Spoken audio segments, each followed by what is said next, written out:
আমরা এখন দেখব বর্গমূল। বর্গমূল বোঝার আগে আমরা বুঝি বর্গ। বর্গ হচ্ছে কোনো সংখ্যার ঘাত 2 হলে তাকে বর্গ বলে। যেমন ধরো 2 টু দি পাওয়ার 2 যদি আমরা ঘাত বা শক্তি বলেছি, 2 এর ঘাত যদি 2 হয় তাহলে এটাকে বলবো আমরা বর্গ।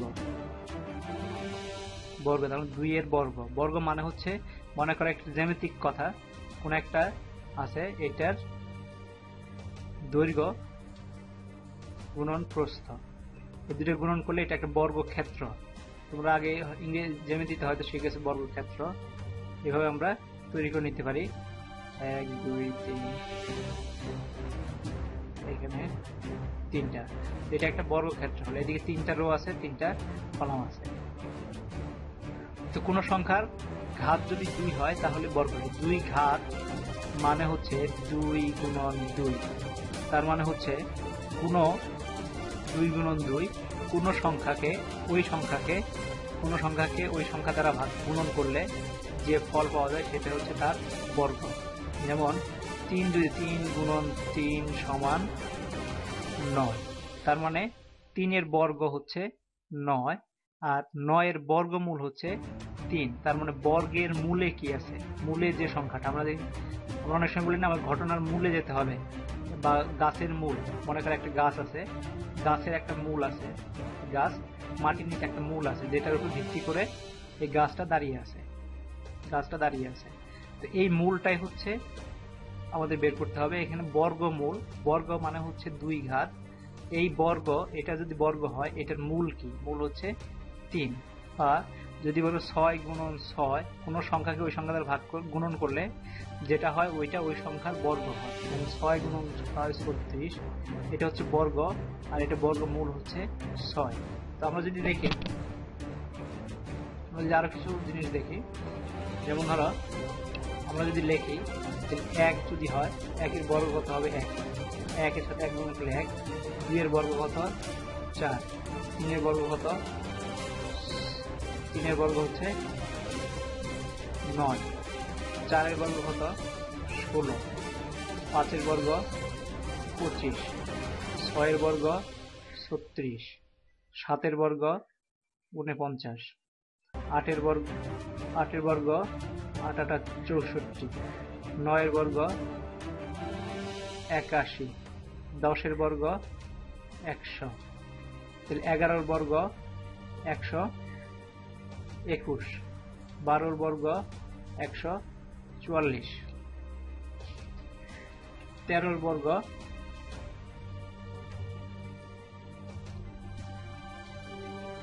169, 14 এর বর্গ 196, তারপর 15 এর বর্গ যদি ধরি 225, 16 এর বর্গ 256, 17 এর বর্গ 289, 18 এর বর্গ 361, 19 এর বর্গ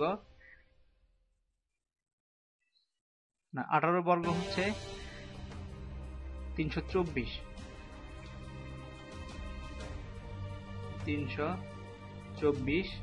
19 এর বর্গ হচ্ছে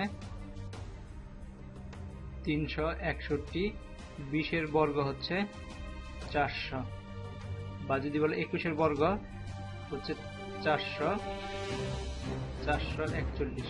আচ্ছা, তো এখন যদি আমরা এখানে একটা জিনিস দেখো, প্যাটার্নটা যদি দেখো, যেসব সংখ্যার একক স্থানীয় সংখ্যা 1, যেমন 1 আছে বা 9 আছে, তাদের বর্গ করলে তাদের একক স্থানীয় সংখ্যা 1 বা 9 হয়। এখানে দেখো 1 বা 9 হবে। একক স্থানীয় সংখ্যা 1 বা 9 যদি হয় তাহলে তার বর্গ করলে তার একক স্থানীয় সংখ্যা 1 বা 1 হবে অবশ্যই। তো আমরা 9 আলা কি আছে 19, এটা একক স্থানীয় সংখ্যা 1 আছে, এটা একক স্থানীয় সংখ্যা 1 আছে। তারপর একক স্থানীয় সংখ্যা 1 আছে, যেটা এটা বর্গ করলে একক স্থানীয় সংখ্যা 1 হবে।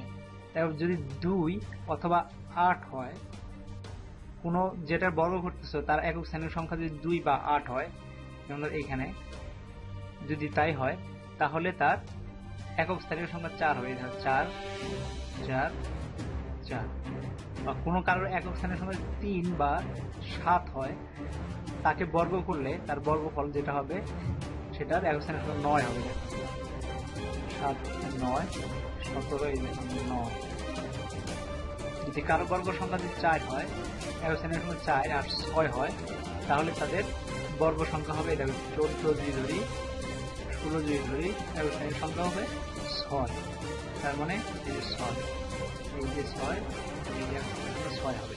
এটা দেখে বুঝতে পারবা যে এটার তোমার রেজাল্ট কারেক্ট হয়েছে কিনা। তো কোনো কিছুর একক স্থানীয় সংখ্যা যদি 5 হয়, তাহলে তার একক স্থানীয় সংখ্যা 5 হবে, এই দেখো 5।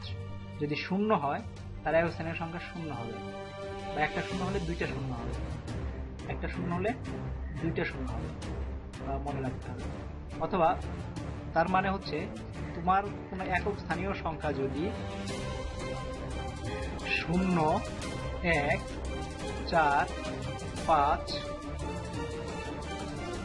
6 9 হবে, কোনো পূর্ণবর্গ সংখ্যার একক স্থানীয় সংখ্যা, একক স্থানীয় অঙ্ক 1 0 1 4 5 6 9 হবে বর্গ সংখ্যা। আর যদি দেখো যে কোনো বর্গ সংখ্যা 2 3 7 8 এর কোনো একটা একক স্থানীয় সংখ্যা আছে, তার মানে ওইটার পূর্ণবর্গ সংখ্যা, পূর্ণবর্গমূল পাওয়া যাবে না, ওই বর্গ সংখ্যা পূর্ণবর্গমূল পাওয়া যাবে না। এবং তুমি কোনো কিছু বর্গ বের করলে তার একক স্থানীয় সংখ্যা এগুলো হবে। তুমি একটা জিনিস দেখে যদি বলে দিতে পারো যে পূর্ণবর্গ হবে কিনা, যদি তাদের একক স্থানীয় সংখ্যা 0 1 4 5 6 9 হয়, তাহলে তাদেরকে পূর্ণবর্গে নিয়ে আসা হবে। আর যদি 2 3 7 8 তাদের পূর্ণবর্গে নিয়ে আসা যাবে না। তো এটা আমরা লিখে দিয়েছি তোমাদেরকে। কোনো সংখ্যা একক স্থানীয় অঙ্ক 1 বা 9 হলে তার বর্গ, যেটা আমরা বললাম এটা লেখা আছে, তোমরা এটা করে নিও। তো সবসময় সবচেয়ে বেশি মনে রাখবো যেটা, সেটা হচ্ছে কোনো পূর্ণবর্গ সংখ্যার একক স্থানীয় অঙ্ক এত হলে 0 1 4 5 6 9 হলে শুধু পূর্ণবর্গ মূল পাওয়া সম্ভব, আর আদারওয়াইজ সম্ভব না। কোনো পূর্ণবর্গ মূলের একক স্থানীয় সংখ্যা 2 3 7 8 হলে হতে পারে না। যদি হয় তাহলে তোমাদের অঙ্ক সেটা ভুল হবে।